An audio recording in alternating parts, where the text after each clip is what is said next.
See, I listen for you. I'll come back on what you hold my feet. You are mine.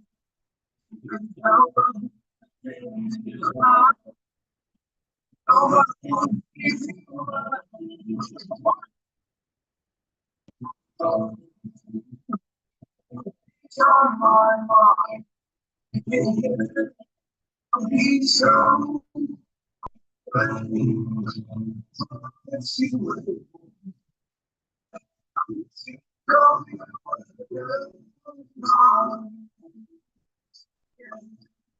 I think God's going to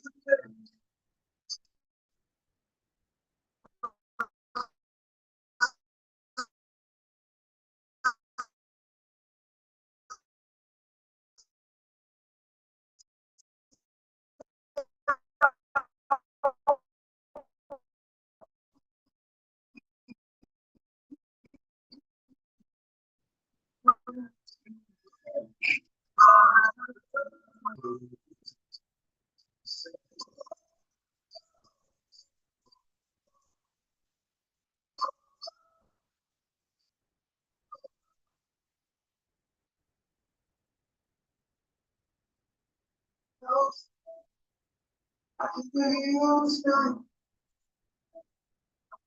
like no sun, waiting with a one. But I will see you. All right.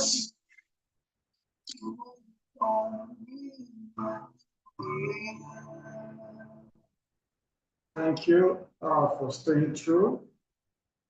Welcome to COPDEM People's Parliament. Tonight,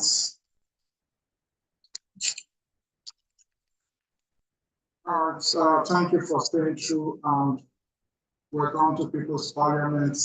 Tonight, we'll be taking a very, very critical look on some of the happenings across the Federation, as well as the international scene that borders on the welfare of the civil society, particularly with more emphasis on the Nigerian situation.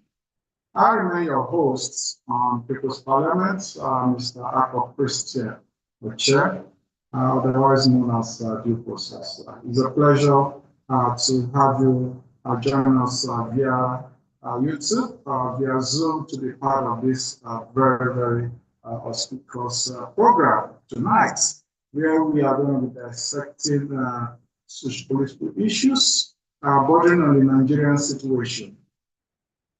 You recall that President Bola Tinubu has fine-tuned and finalized arrangement ahead of January for his imminent tax regime that he has so decided to implement against all odds, despite the massive outcry challenging the legality and the justification for this unbearable tax regime.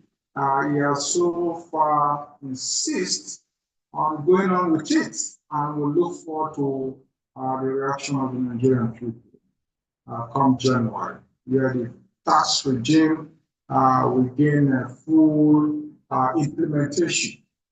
Number two, we're going to be looking at, so I'll be delivering a commentary on this tax regime so that our audience will have a better understanding of the implication of this tax on the Nigerian people. Then we'll be taking a very critical look, of course, with a very expansive commentary on the anti-Semitism that is engulfing the global planet. Every human being deserves the right to live and be happy. A situation where a particular group of persons are being targeted across the globe is a crime against humanity, And all human being, irrespective of your tribe, your religion, your tongue, your color, your race, your region, is a call for all human to condemn any form of attack that is targeted against peaceful civilians just because of where they came from, which is not going to be tolerated by any standard.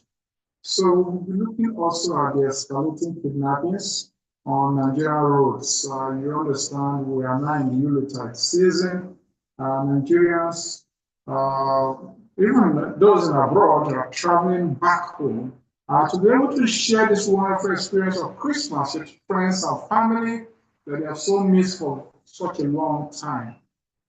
And Nigerians that are living in other parts of the countries are also finding their way down to east, down to the Middle Beltline region, to share love with friends and family that they have left to such a distant moment of time.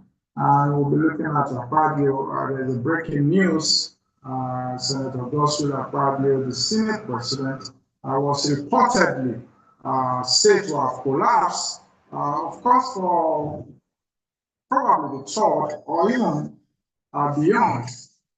He is reported to have collapsed in Nigeria and he was rushed overseas for medical attention. And over 200 primary school kids are still abandoned in the hand of kidnappers. And we are calling on the immediate release of these school kids back to their parents and a holistic uh, attack on these perpetrators, on these terrorists who have chosen to continue to hunt innocent children, women, peaceful civilians as a shield, human shield for their dastard act of terrorism. Is not allowed, is condemned by all that we represent here on People's Parliament. And 600 women and children are still stranded at IDP camp in Benue State. You understand the U.S. Congressional Fact-Finding Mission were in Nigeria 2 weeks ago, where they conducted their underground assessments. And the conclusion, as part of the report they give, that will be jointly submitted or presented to President Donald Trump latest before the end of December 31st, was that there are over 600 women and children that are stranded in IDP camp in Benue State. Yes, they did not just start in America to provide this report, they came all the way to Nigeria. They first arrived at Abuja, where they proceeded to Benue State Government House, and also proceeded to the various IDP camp where they saw firsthand reality of what is on ground. That particular U.S. congressional mission was ably led by Rep. Really Moore, who also visited out of the team that visited Nigeria to put this fact-finding details together. And a very scary one is coming out all the way from the defense hub of Nigeria. It's appalling to know that Matawale has repeatedly come under accusation of funding terrorism in Nigeria. Wow. How can one believe that this Minister of Defense of the states of the Federal Republic of Nigeria, Matawale, will be involved in providing logistics to terrorists? Yes. This allegation came from he's so very PA while he was governor of Zamfara State. And the man came out to provide all the necessary details. The video has been on circulation on various social media platforms, where he also confided that there are more for him to say uh, when he's provided the opportunity to do so at the law courts. Wow.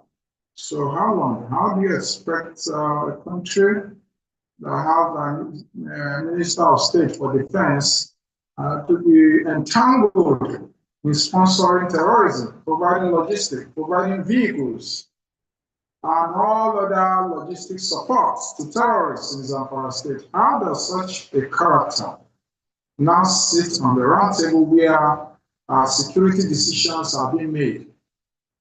Nigeria has gotten it so wrong for such a long time, and we cannot afford to continue in this very unholy direction and expect a different results.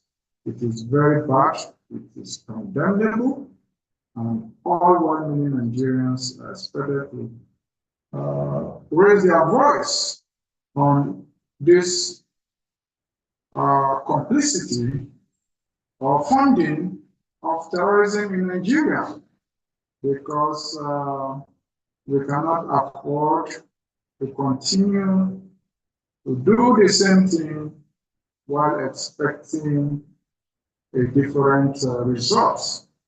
Nigeria deserves a very peaceful atmosphere where our school kids can go out with the expectation that they will return peacefully without any hurt.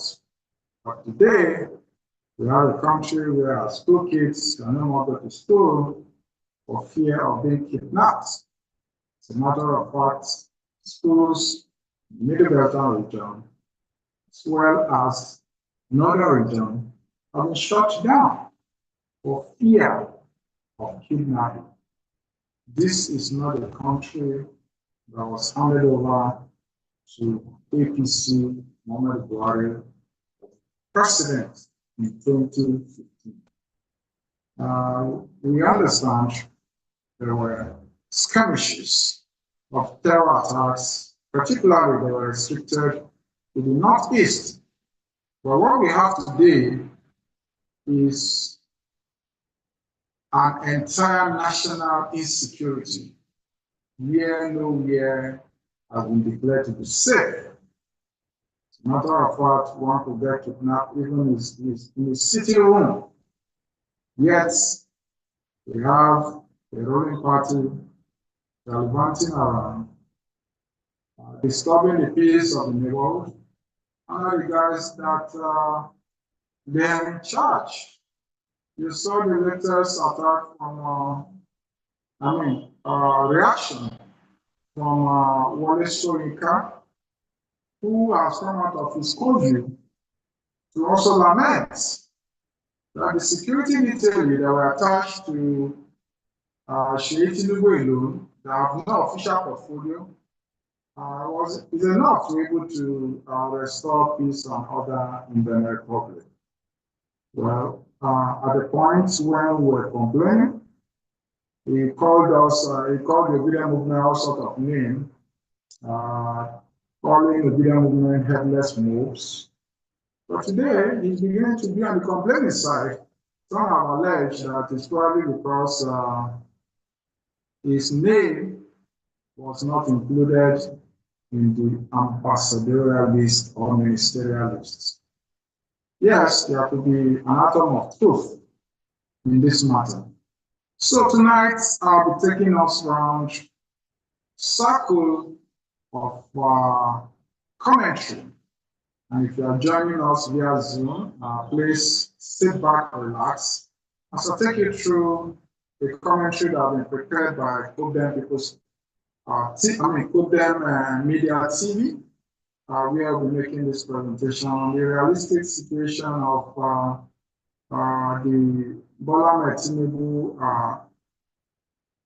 tax regime, as well as the dastard act of terror attack that took place at Australia, where Jewish were targeted during their Hakuna festival. We stand condemned, and we particularly are going to be having a statement in this regard. But first and foremost, let me start with Tinubu's tax regime. Tinubu's Nigeria, a government that taxes poverty, protects corruption, and punishes survival. That is what Tinubu tax regime represents. It's a government that taxes poverty, protects corruption, and punishes survival. That is the topic for this Tinubu's tax regime presentation or commentary, as you may put it. So, the Tinubu's administration has reduced governance in Nigeria to a brutal exercise in economic violence, cloaked in a deceptive language of reforms. This government has entrenched corruption at the top while unleashing an unprecedented assault on the poorest and least productive segments of the Nigerian population. What is unfolding is not reform. It is organized state cruelty. It takes a helpless leader to continue to tax an unproductive population and expect the crime rates to go down. Let me continue. Under President Bola Ahmed Tinubu administration, corruption has not been dismantled. It has been repackaged and shielded. The political elites continue to live in obscene excess while demanding sacrifice from the population. What this means is that leadership is supposed to be by example. You don't continue to ask the masses to endure while you are living in obscene waste of public funds.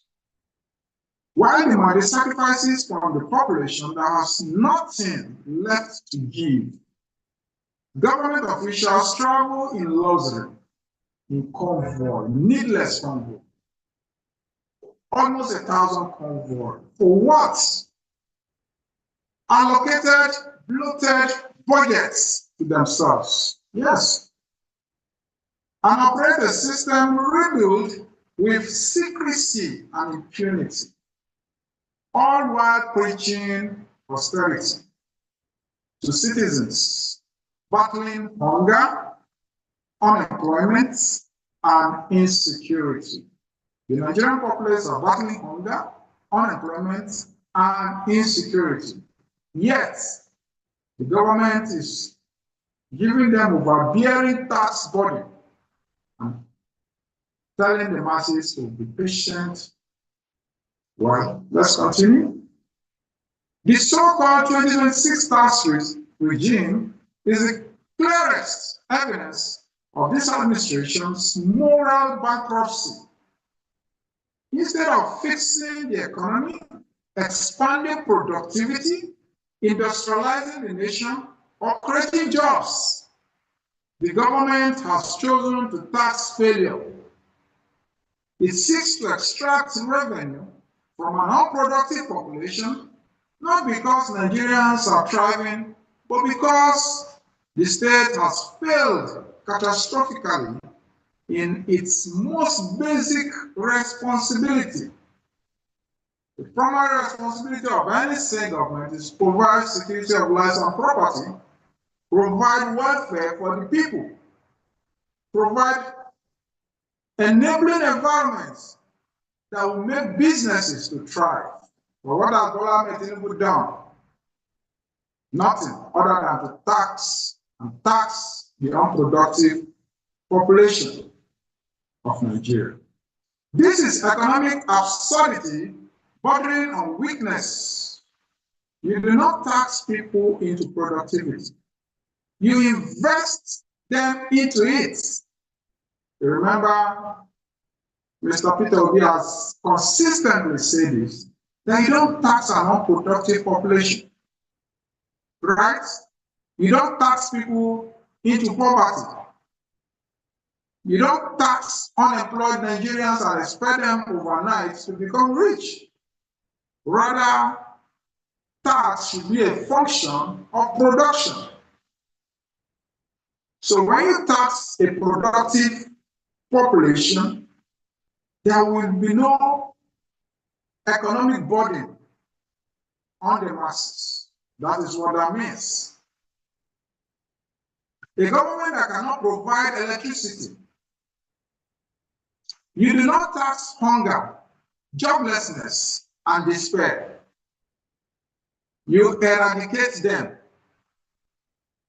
A government that cannot provide electricity, security, health care, education, or unemployment, or that cannot provide employment, has no moral or economic right to aggressively tax its citizens. What Tinubu's administration calls tax reform is nothing more than legalized extortion. Yes, Nigerian masses are being squeezed. Remember, there's this picture of Bola Ahmed Tinubu where he was squeezing a clothes, a cartoon. That is the situation of the Nigerian people currently. Even more insulting is the government's refusal to cut the outrageous cost of governance. Ministries remain bloated. Political appointments are excessive. Duplicated agencies drain public funds. Lawmakers enjoy privileges that insult the suffering of ordinary Nigerians. Yet, the burden is shifted downward to market women, artisans, small traders, and unemployed youths. This is class welfare waged by the state against its own people. The Tinubu government governs as though Nigerians exist only as revenue sources, not as citizens with rights and dignity. This mindset is dangerous.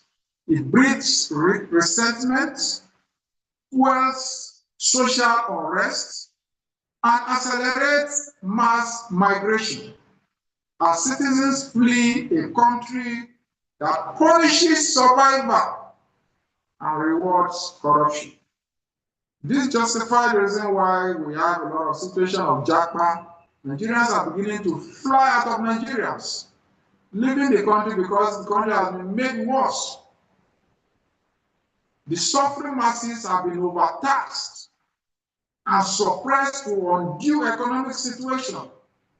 Insecurity is thriving, lack of electricity, lack of employment. What is the Nigerian government trying to tax? Let me continue.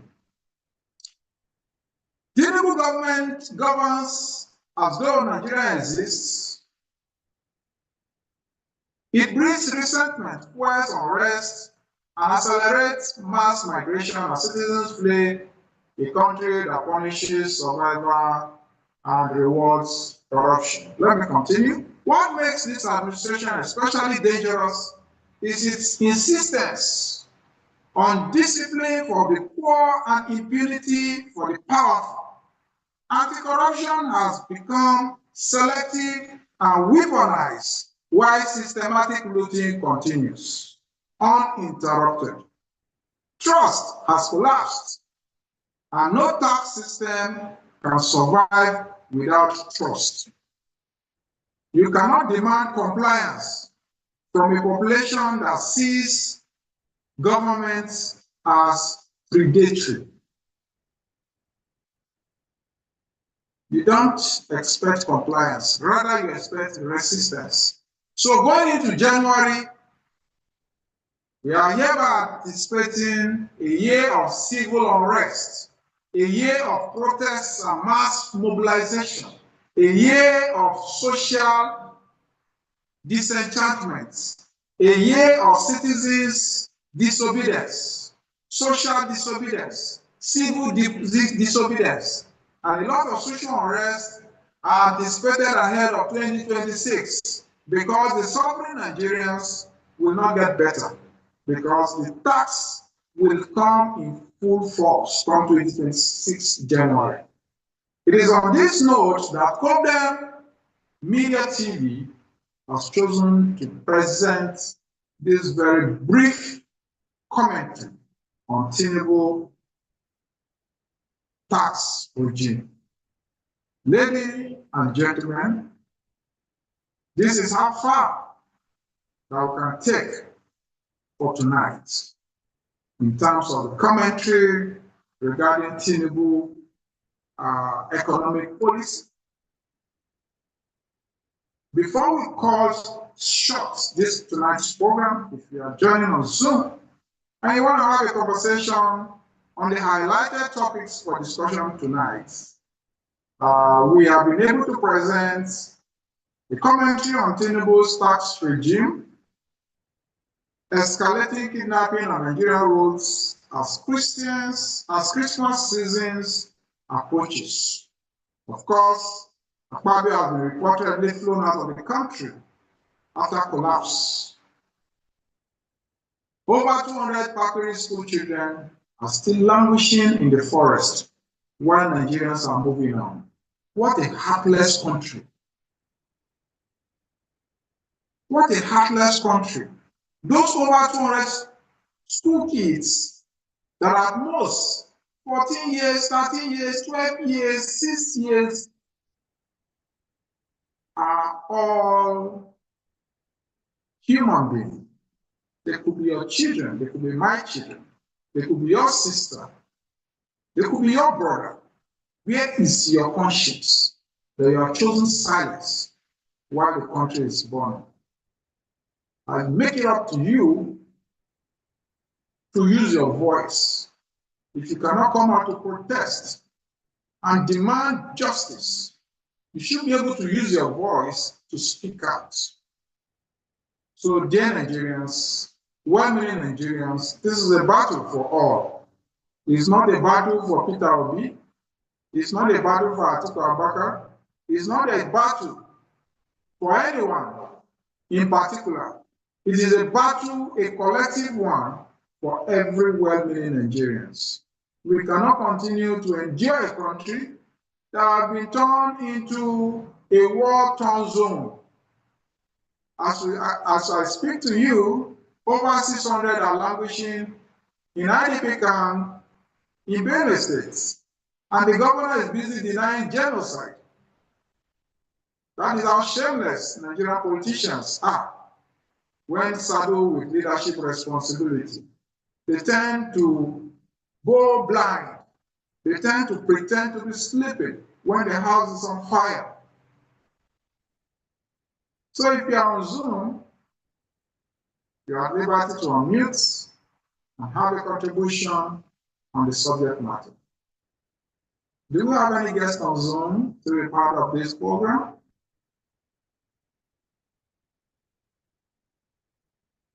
And if you are watching us via YouTube, feel free to drop your comments regarding the People's Parliament. From January, we'll be having a more expansive and more engaging TV programs where we wish Nigerians across boundary, home and abroad, Merry Christmas and Happy New Year in advance. We wish to call your attention to take a moment and reflect on the state of the country. The state of the country is in a very bad shape. Worst since independence. Nigeria has never gone this low. Starting from security, economy, job or taking people out of poverty. This has never been the concentration of the attention of the government. They've been very complicit in attending to the needs of the masses. They've been very complicit in providing security for the masses. We cannot go into 2026 and continue in this direction. And if the Nigerian government has proven over time that they are incapable of providing security of lives and property for the overwhelming majority of Nigerians, there is no harm in seeking for help. We hereby call for President Donald Trump's intervention to please come to the aid of Nigeria and provide succor for the suffering masses, provide hope for the hopeless, provide support for the oppressed, provide justice for those who have been unjustly treated in Nigeria. Nigeria as a country cannot continue to thrive in insecurity or terrorism or genocide as it is cannot become a norm in our fatherland. Bola Tinubu has promised to continue in the line of President Muhammadu Buhari, and he has since continued.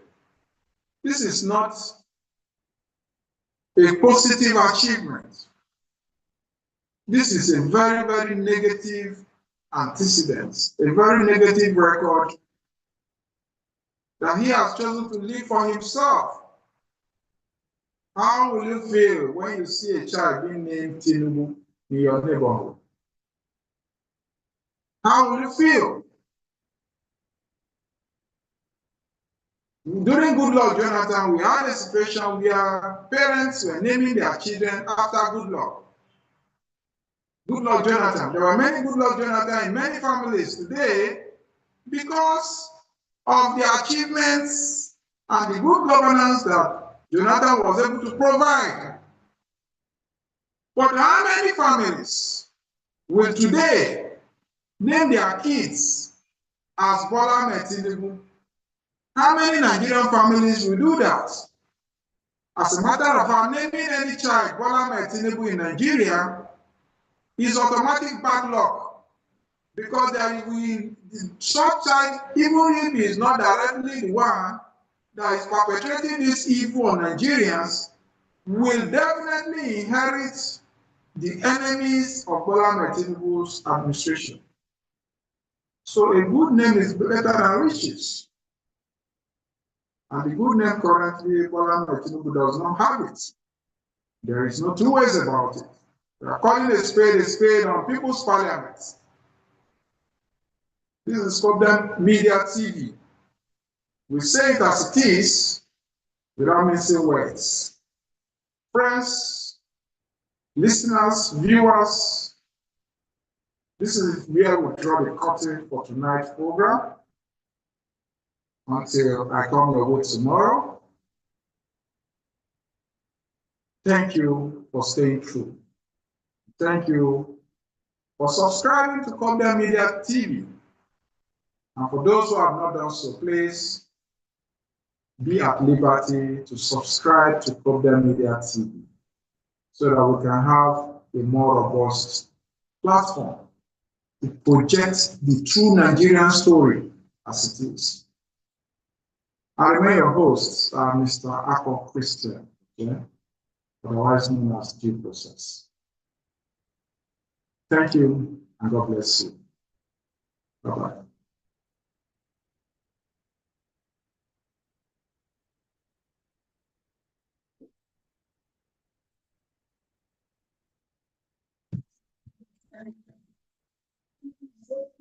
Far away, promise be ready for me. I'll be wherever found. I may not from you, but I'll be too much. pray for you. Yeah,